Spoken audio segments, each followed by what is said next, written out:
शरद पवार साहेबांनी काय केलं ते सांगण्यापेक्षा आता तुम्ही काय करता त्याला जास्त महत्त्व आहे. मराठ्यांना आरक्षण फक्त आम्हीच देऊ शकतो अशी राणा भीमदेवी गर्जना, थाटाची गर्जना तुम्ही केली होती. आत्ताही माननीय मुख्यमंत्री महोदयांनी छत्रपती शिवरायाची शपथ घेऊन मराठ्यांना आम्ही ओबीसीमधनं आरक्षण देऊ असं गिरीश महाजनांसहित सांगितलं होतं. मग आता ते बाकीच्या याच्यावर टोलवाटोलवीपेक्षा तुम्ही काय दिवे पाडता आहे, काय दिवे लावता आहात ते महाराष्ट्राला समजलं पाहिजे.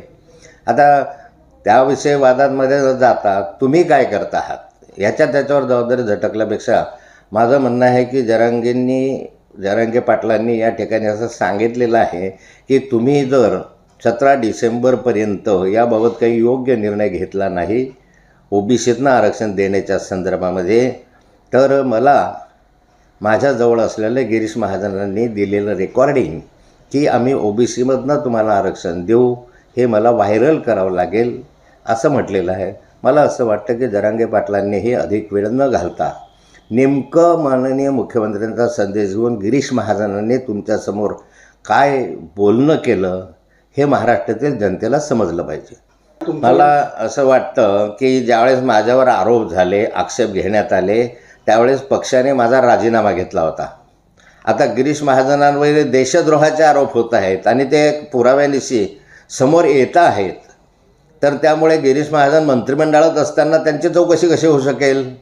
त्यांनी आधी राजीनामा दिला पाहिजे, राजीनामा घेतला गेला पाहिजे, यानंतर SITच्या समोर गेलं पाहिजे, तरच खरं चौकशी होऊ शकेल. नाहीतर भारतीय जनता पार्टीची भूमिका आपल्याला स्पष्टपणे माहिती आहे की वॉशिंगमध्ये त्यांचा माणूस टाकला की तो स्वच्छ होऊन बाहेर येतो. तसं गिरीश महाजनही या वॉशिंगमध्ये टाकून बाहेर येतील की काय अशी मला भीती आहे.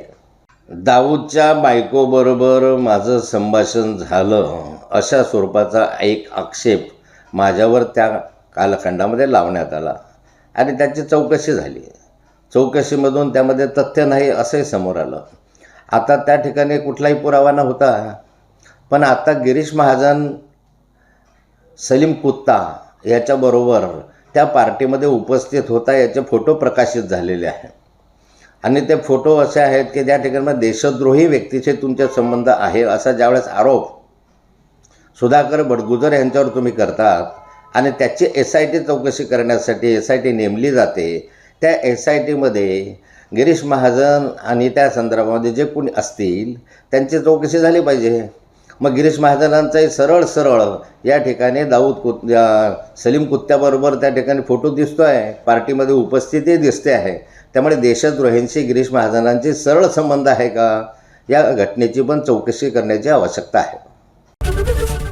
ABP माझा, उघडा डोळे बघा नीट.